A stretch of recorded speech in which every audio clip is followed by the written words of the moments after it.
Good morning, students. Today we were about to discuss the chapter 2 of class 10th from NCERT book. The name of the chapter is Acids, Bases and Salts. So in our previous Zoom meet, we had discussed the basic definitions of acids, bases and salts. I will customarily revise it once again and then I will take you to the textbook pages of NCERT. So for your CBSE examination or All India Secondary School examination, which is like also known as board exam, NCERT book is enough. For additional practice, you can see the previous year's question paper. So in the acids, bases and salts, we had studied that acids are the substance which gives H plus ion in the solution. Bases are the substance which gives or increases the concentration of OH minus ion in the solution. And salts are formed when acid and base reacts to form a neutral substance and water. This neutral substance is called as salt. Like HCl and NaOH reacts to form NaCl and H2O. So this NaCl is nothing but sodium chloride, which is a salt. In this context, we will see a few more concepts in your textbook. So let us go to page number 17. So in page number 17, you will find that 17 is not written. That means the page which is there just before page number 18. Here you have been given some instances wherein you have used various acids and bases in your life. You might have used acids to clean the floor, or you might have used vinegar to cook food or to wash utensil even. You might have used bases as soap, shampoo, detergent, and you might have also tried to cure the ant bite with the help of soap solution.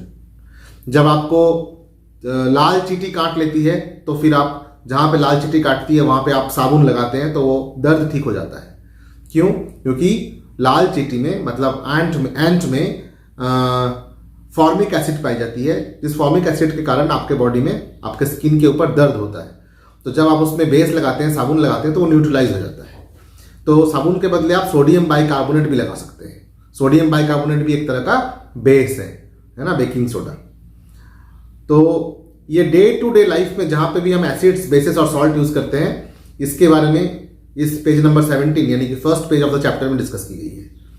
Second page जो है इसमें आपका class 8 का pre knowledge test किया गया है.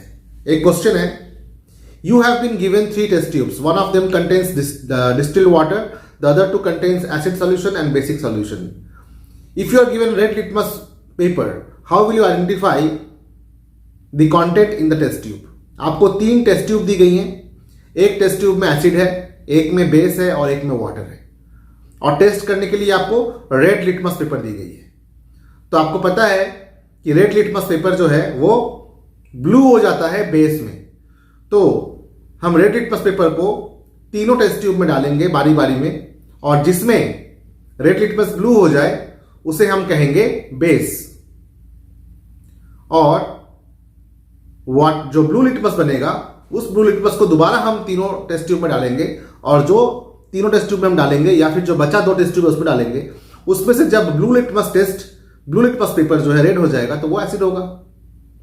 और ये जो ब्लू लिटमस पेपर है और रेड लिटमस पेपर है, इसके टुकड़े हम रख लेंगे थोड़ी थोड़ी, और इनके टुकड़े को जब हम वाटर में बारी बारी से डालेंगे तो वाटर में ना ब्लू लिटमस रेड होगा ना रेड लिटमस ब्लू होगा. इससे हम सिर्फ रेड लिटमस पेपर से एसिड्स, बेसिस और न्यूट्रल सब्सटेंस को अलग अलग कर सकते हैं. ठीक है. इसको समझाने के लिए मेरे वीडियो के साथ साथ आपको एक ग्राफिक में दिख रहा होगा कि किस प्रकार से एसिड के साथ रेड लिटमस पेपर रेडी रहता है, एसिड के साथ रेड लिटमस पेपर रेडी रहता है, और एसिड के साथ ब्लू लिटमस पेपर रेड हो जाता है, और वाटर के साथ जो रेड लिटमस पेपर है वो रेडी रहता है और ब्लू लिटमस पेपर भी ब्लू रहता है. ठीक है. तो इसका आंसर हम कैसे लिखेंगे? इसका आंसर हम लिखेंगे इस प्रकार से कि we will take 3 test tubes and label it as A, B and C. If the red litmus paper becomes blue, then we will label that test tube as base. If the blue litmus paper now turns red in any rest of the test tube, then we will label that test tube as an acid. And the third substance, which will neither convert red litmus to blue or blue litmus to red, will be considered as water, neutral substance. अब scientific experiment को tabulate करने के लिए एक table 2.1 दिया गया है. इस टेबल 2.1 को अपने बुक में आप देखेंगे. इसमें सैंपल सॉल्यूशन दी हुई है. रेड लिटमस में क्या ऑब्जर्वेशन होगा, ब्लू लिटमस में क्या ऑब्जर्वेशन होगा, और फिनोप्थलीन के साथ क्या ऑब्जर्वेशन होगा, और मिथाइल ऑरेंज सॉल्यूशन के साथ क्या ऑब्जर्वेशन होगा, ये आपका यहां पे दिया हुआ है. तो आपको यहां लिखना है test tube A, test tube B, test tube C, और जो भी टेस्ट ट्यूब आपके पास होंगे उसके आधार पर इसमें कलर लिख सकते हैं. रेड लिटमस और ब्लू लिटमस के बारे में मैंने आपको बता दिया था. फिनोप्थलीन के बारे में बता दूं मैं. फिनोप्थलीन एसिड के साथ कोई सॉल्यूशन नहीं देता है. तो अगर फिनोप्थलीन में हम बेस डालेंगे तो जो फिनोप्थलीन है वो उस सॉल्यूशन को पिंकिश कर देगा, पिंक कलर कर देगा. फिनोप्थलीन सॉल्यूशन को पिंक कलर का कर देगा. ठीक है. और तो मिथाइल ऑरेंज जो है वो बेस के साथ येलो कलर देगा. मिथाइल ऑरेंज बेस के साथ येलो कलर देगा और एसिड के साथ रेड कलर देगा, है ना. It will be A pinkish red colour. तो मिथाइल ऑरेंज जो है वो बेस के साथ येलो कलर देगा और एसिड के साथ पिंकिश रेड कलर देगा. ठीक है. तो ये आप इस टेबल में भर सकते हैं. एक एक्टिविटी दी हुई है, एक्टिविटी 2.1, जिसमें कई सारे सैंपल है. HCl है, सल्फ्यूरिक एसिड है और HNO3 है. तो इन्हें आपको स्टडी करना है लिटमस पेपर के साथ. उसी प्रकार से एसिटिक एसिड, सोडियम हाइड्रोक्साइड और calcium hydroxide, potassium hydroxide, magnesium hydroxide and ammonium hydroxide, इन्हें भी आपको स्टडी करना है. और इसको स्टडी करने के लिए जो इंडिकेटर्स हैं, जो एसिड बेस इंडिकेटर्स हैं, मतलब रेड लिटमस, ब्लू लिटमस और फिनोप्थलीन और मिथाइल ऑरेंज, ठीक है, इस टेबल में आपको करना है. ठीक है. तो इसका टेबल किस प्रकार से ये भरा जाएगा और क्या क्या कलर आएगा, ये मैं आपको मेरे वीडियो के साथ साथ चलता हुआ ग्राफिक्स में दिखाता हूं. फिर है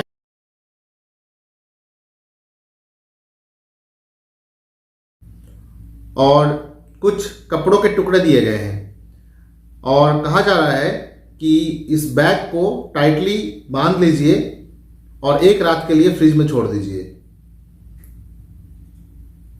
ये जो कपड़ा रहेगा, अब ये कपड़ा एसिड्स और बेस को टेस्ट कर सकता है. किस प्रकार से? Take these stripes and check the odour. ठीक है. ODOUR को हम बोलते हैं ओडोर. ठीक है, ऑर्डर नहीं.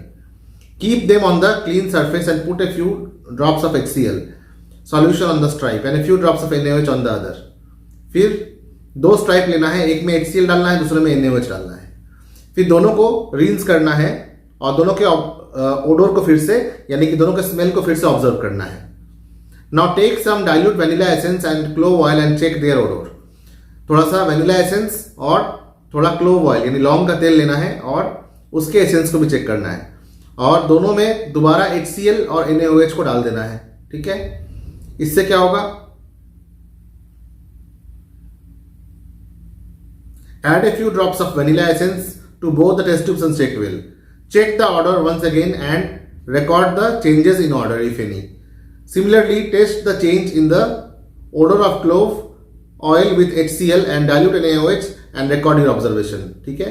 और आपको चेक करना है कि जो वेनिला एसेंस था वो वेनिला एसेंस का स्मेल क्लोव के साथ और जो वेनिला एसेंस का स्मेल है वो HCl के साथ, ठीक है, और NaOH के साथ आता है या नहीं. तो आपको दिखेगा कि वेनिला है या ऑनियन है या क्लोव है. इसे हम ऑल फैक्ट्री इंडिकेटर भी कह सकते हैं.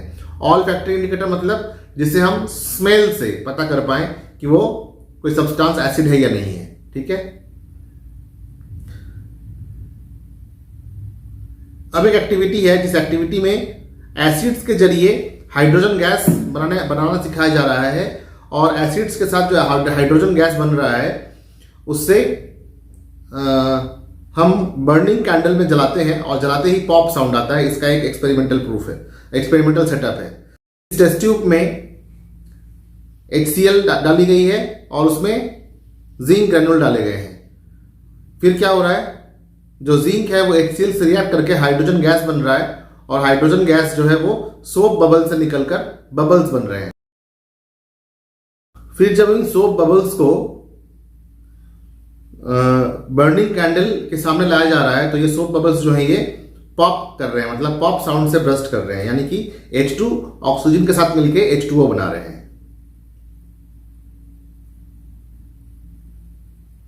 इसी प्रकार से जब सोडियम बाइकार्बोनेट में हम HCl डालते हैं तो CO2 गैस निकलता है, H2O निकलता है, NaCl बनता है। जिंक को हम NaOH डालेंगे तो भी सोडियम जिंकेट और हाइड्रोजन गैस बनेगा, है ना। तो ये सारे एक्सपेरिमेंट्स आपके टेक्स्ट बुक में पेज नंबर 20 तक दिया गया है और इनके सेटअप को आप एक एक करके पढ़ सकते हैं। Thank you.